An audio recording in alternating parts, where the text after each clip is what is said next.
ગ્રહોના રાજા સૂર્ય 17 ઓગસ્ટથી આવશે પોતાની જ રાશિ સિંહ રાશિમાં. તો આગામી 1 માસ તમારી રાશિ પર સૂર્ય ગોચરનો કેવો થશે પ્રભાવ, આ વિડીયોમાં ચર્ચા કરીશું કર્ક, સિંહ તથા કન્યા રાશિની.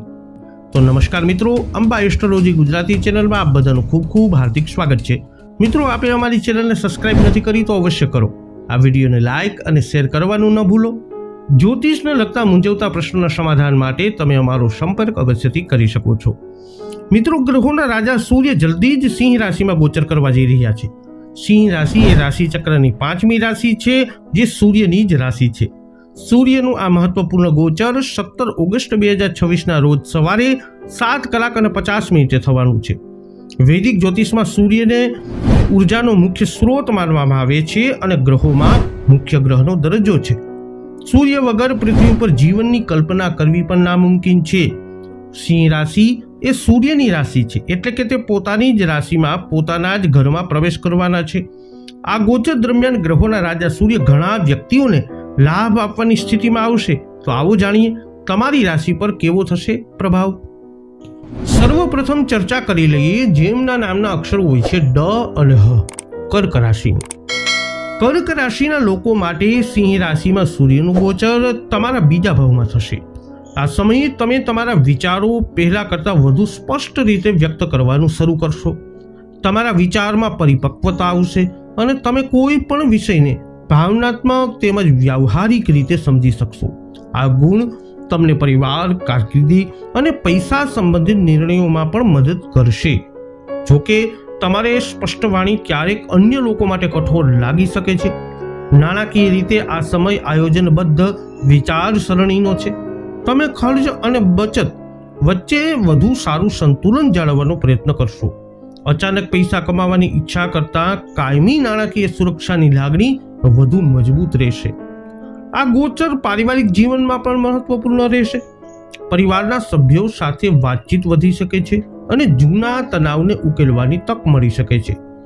તમારી માતા અથવા પરિવારની કોઈ પણ વરિષ્ઠ મહિલા તરફથી ભાવનાત્મક ટેકો મેળવવો તમારા માટે ખાસ મદદરૂપ થશે.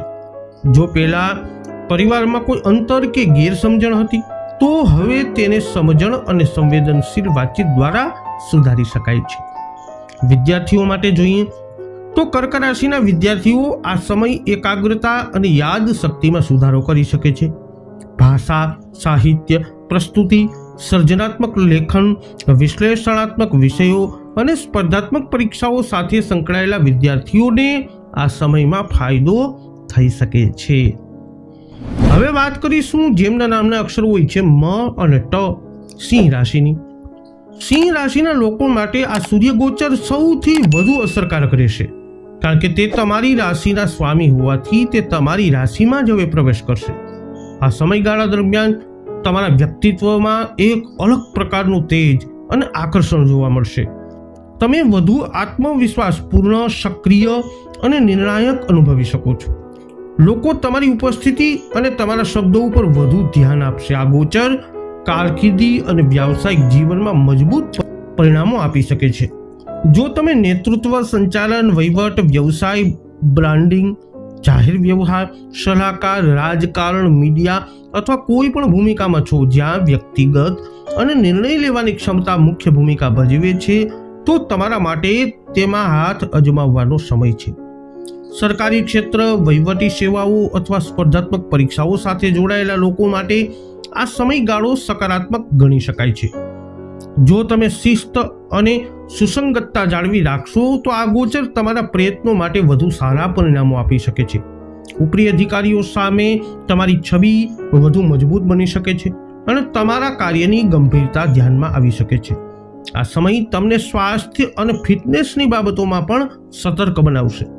તમે તમારી દિનચર્યા, શરીર, શૈલી, પ્રસ્તુતિ અને ઉર્જા સ્તર પર વધુ ધ્યાન આપી શકો છો. હવે વાત કરીએ જેમના નામના અક્ષરો હોય છે પ, ઠ, ણ. કન્યા રાશિ. કન્યા રાશિના લોકો માટે સિંહ રાશિમાં સૂર્યનું ગોચર એ તમારી ગોચર કુંડળીના 12મા ભાવમાં થવાનું છે. આ સમયગાળા દરમિયાન તમે તમારી છબી, ટેવો અને કાર્યશૈલી પ્રત્યે વધુ સભાન બની શકો છો.